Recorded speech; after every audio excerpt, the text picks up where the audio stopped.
오늘은 11월 15일 창세기 47장 13절부터 22절까지입니다. 13절과 14절입니다. 기근이 더욱 심하여 사방에 먹을 것이 없고 애굽 땅과 가나안 땅이 기근으로 황폐하니 요셉이 곡식을 팔아 애굽 땅과 가나안 땅에 있는 돈을 모두 거두어들이고 그 돈을 바로의 궁으로 가져가니 애굽과 가나안 전역에 기근이 더욱더 심각해집니다. 그랬더니 사람들이 이제 곡식이 없다 보니까 요셉에게 나와서 곡식을 달라고 하지 않겠습니까? 그때 요셉은 그 곡식을 팔아요. 곡식을 팔고 돈을 걷어요. 그 돈을 걷어서 바로의 곳간에 그대로 넣습니다. 한마디로 요셉이 개인적으로 착복하는 게 하나도 없어요. 여러분 생각해 보십시오. 애굽도 기근이 있고 모든 가나안 땅의 모든 땅에 다 기근이 있는 거예요. 그때 어떤 생각이 들겠어요? 내가 만약에 돈을 걷는 위치에 있다면 많은 사람들은 그래서 내 거 정도는 조금 빼놓고 티나지 않게 조금 빼놔서 나도 살궁리를 좀 할 것 같지 않습니까? 대부분 사람은 그럴 거예요. 근데 요셉은 전혀 그러지 않아요. 곡식을 팔고 들어오는 모든 돈을 바로에게 그대로 전달합니다. 왜? 요셉의 사명은 바로의 것들을 풍족하게 하는데 요셉의 사명이 있는 거예요. 그러니까 자기가 착복하는 게 하나도 없고 빼돌리는 것도 하나도 없고 정직하게 본인에게 맡겨진 사명을 충실하게 감당하는 요셉의 모습을 볼 수가 있습니다. 여러분 그렇습니다. 요셉은 개인의 유익과 개인의 이익은 절대로 생각하지 않고요. 먼저 내게 맡겨진 사명을 먼저 생각한 사람이에요. 성도는 이래야 돼요. 성도는 내 개인적인 유익과 이익을 중요시하는 자가 아니라 하나님이 내게 주신 사명이 무엇인지를 먼저 알아 그 사명을 먼저 감당하고 그 사명을 위해 사는 자, 그분들이 성도다라는 거죠. 바로 우리가 그런 사명자가 되어야 될 줄로 믿습니다. 15절부터 17절입니다. 애굽 땅과 가나안 땅에 돈이 떨어진지라 애굽 백성이 다 요셉에게 와서 이르되 돈이 떨어졌사오니 우리에게 먹을 것을 주소서 어찌 주 앞에서 죽으리까? 요셉이 이르되 너희의 가축을 내라 돈이 떨어졌은즉 내가 너희의 가축과 바꿔주리라. 그들이 그들의 가축을 요셉에게 끌어오는지라. 요셉이 그 말과 양떼와 소떼와 나귀를 받고 그들에게 먹을 것을 주되 곧 그 모든 가축과 바꾸어서 그 해 동안에 먹을 것을 그들에게 주니라. 자, 이제 돈으로 양식을 샀는데 계속 가뭄이 있다 보니까 돈도 떨어진 거예요. 그래서 애굽 사람들과 가나안 사람들이 요셉 앞에 나옵니다. 근데 요셉을 부를 때 어떻게 부르냐면 이렇게 불러요. 우리에게 먹을 거리를 주소서 어찌 주 앞에서 죽으리까? 요셉을 뭐라고 부르냐? 주라고 불러요. 거역할 수 없는 절대적인 존재로 보는 거예요. 그러니까 요셉을 엄청나게 하나님께서 강력한 존재로 만들어 주신 것이다 라는 거예요. 그러면서 말해요. 돈이 없어요. 어떻게 할까요? 했을 때 요셉이 그럼 너희들이 키우고 있는 가축들을 내라. 그럼 내가 1년치 양식을 주겠노라 해서 그들이 가축을 갖고 와요. 그래서 요셉에게 바치고 요셉은 거기에 맞는 양식을 주는 것을 보게 됩니다. 여러분, 요셉은 지금 어떤 삶을 살고 있죠? 하나님이 이끄시는 대로 살고 있고요. 하나님이 주시는 사명을 그대로 감당하며 살고 있어요. 그랬더니 어떤 일이 벌어집니까? 요셉도 모르는 사이에 애굽 백성들이 요셉을 주라고 불러요. 주. 절대적인 존재라고 불러요. 하나님이 감옥에 있었던 요셉을, 노예였던 요셉을, 하나님의 뜻대로 살려고 몸부림치는 그 요셉을 이제는 사람들 앞에 높이 세우시더라. 왜요? 하나님 뜻대로 계속 살아왔기 때문에 그래요. 하나님과 동행했기 때문에 그래요. 하나님을 사랑했기 때문에 그래요. 하나님께 맡겨진 사명을 감당했기 때문에 그래요. 여러분, 우리는 이와 같이 요셉처럼 사명 감당하고 순종하는 삶을 살아가면 때가 되면 하나님께서 여러분들을 높여 주실 줄로 믿습니다. 18절과 19절입니다. 그 해가 다 가고 새해가 되매 무리가 요셉에게 와서 그에게 말하되 우리가 주께 숨기지 아니하나이다. 우리의 돈이 다하였고 우리의 가축대가 주께로 돌아갔사오니 주께 낼 것이 아무것도 남지 아니하고 우리 몸과 토지뿐이라. 우리가 어찌 우리의 토지와 함께 주의 목전에 죽으리까? 우리 몸과 우리 토지를 먹을 것을 주고 사소서. 우리가 토지와 함께 바로의 종이 되리니 우리에게 종자를 주시면 우리가 살고 죽지 아니하며 토지도 황폐하게 되지 아니하리이다.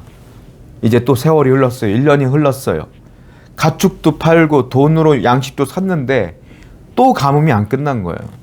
그러니까 또 애굽 백성과 가나안 땅의 백성들이 요셉 앞에 나옵니다. 그리고 스스로 이렇게 얘기해요. 우리는 돈도 없고요, 가축도 없습니다. 그런데 대신에 우리의 몸이 있고요, 우리의 토지가 남아있으니 우리의 몸과 토지를 사세요. 대신에 양식을 주세요. 라고 표현하는 거예요. 왜냐하면 우리가 굶어 죽으면 땅이 무슨 소용이 있겠습니까? 이거예요. 내가 굶어 죽으면 이 몸뚱아리가 무슨 소용이 있겠어요? 그러니까 내 몸뚱아리를 사가서 나를 종으로 삼아 주시든지 아니면 내 땅을 가져가셔서 이 땅에 농사를 지으면 더 황폐해지지 않고 더 주께서, 즉 요셉이 잘 관리해 주시면 좋을 것 같습니다. 라고 표현하는 거예요. 이게 무슨 뜻이냐면 사람들이 재난, 이 기근이라고 하는 재난을 통해서, 어려움을 통해서 무엇이 중요한지를 안 거예요. 자, 예전에는 평안할 때는 돈이 중요한 줄 알고 돈을 모았겠죠. 가축이 중요한 줄 알고 가축을 모았겠죠. 땅이 중요한 줄 알고 돈을 주고 땅을 샀겠죠. 그리고 몸이 중요한 줄 알고 열심히 운동하며 몸 관리를 했겠죠. 그런데 재난이 오고 기근이 오니까 돈도 필요 없어. 가축도 필요 없어. 땅도 필요 없어. 몸뚱아리도 필요 없어. 내가 죽어가는데 무슨 소용이 있겠냐는 거예요. 무슨 말이에요? 무엇이 진짜 중요한지를 재난을 통해 알게 된 거예요. 많은 사람들은 지금 무엇이 중요한지 모르고 살아요. 이 땅에 물질이 중요한지 알고 물질을 위해 목숨 걸고 살죠. 돈 때문에 사람 죽이기도 하고요.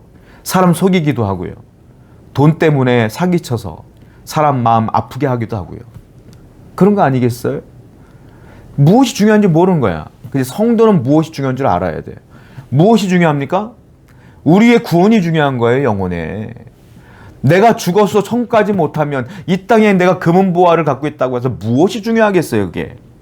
이 사람들도 그거예요. 내가 굶어 죽는데 땅이 뭘 필요가 있고 돈이 뭔 필요가 있겠느냐라는 표현이에요. 여러분들의 영혼이 죽는다면 이 땅에 있는 것이 무슨 소용이 있겠어요. 그러므로 성도는 항상 영혼, 내 영혼, 하나님이 주신 사명, 하나님이 말씀하신 것, 그것이 중요한 건 줄 알아야 돼요. 항상 그래서 우선순위를 정확히 알고 사시는 여러분 되기를 축원드립니다. 20절입니다. 그러므로 요셉이 애굽의 모든 토지를 다 사서 바로에게 바치니 애굽의 모든 사람들이 기근에 시달려 각기 토지를 팔았습니다. 땅이 바로의 소유가 되니라. 그래서요, 어떤 일이 벌어지냐면 결국은 애굽 땅에 다 개인적인 소유주가 있었을 거 아닙니까? 근데 이 땅을 다 요셉에게 팔고 양식을 얻어가다 보니까 이 땅의 주인이 이제 누구가 되느냐면 바로가 됐어요. 바로. 즉 왕이 이 땅을 주고 양식을 준 거가 된 거죠. 요셉이 통치를 그렇게 한 거예요. 그래서 애굽 땅 전역이 다 바로의 땅이 됐고 국유지가 된 겁니다. 한마디로 말하면 바로의 창고가 풍성해진 거죠. 바로가 부자가 된 거예요. 근데 이게요, 굉장히 중요한 겁니다. 왜냐하면 바로가 이 앞에서 어떤 일이 벌어졌어요? 야곱의 가족 70명이 왔을 때 너그럽게 선대했어요. 야, 고센 땅이가 살아라. 라암세스가 살아라. 그리고 내 가축도 니들 돌봐라. 그리고 선대했지 않습니까? 야곱이 누구예요? 하나님의 언약 백성이잖아요. 약속 백성이잖아요. 그 약속의 백성을 선대한 거예요. 그랬을 때 하나님께서 그것 때문에 바로의 창고에 풍성함을 허락하신 거예요. 아브라함에게 무슨 약속을 했냐면 이런 약속을 했어요. 하나님께서 너를 축복하는 자에게 내가 축복하고 너를 저주하는 자에게 내가 저주하리라 그랬거든요. 즉 아브라함을 축복하는 자도 축복하신다는 거야.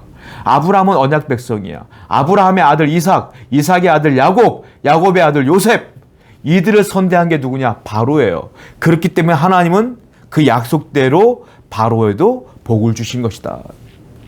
무슨 말일까요? 하나님은 약속한 것은 반드시 이루신다.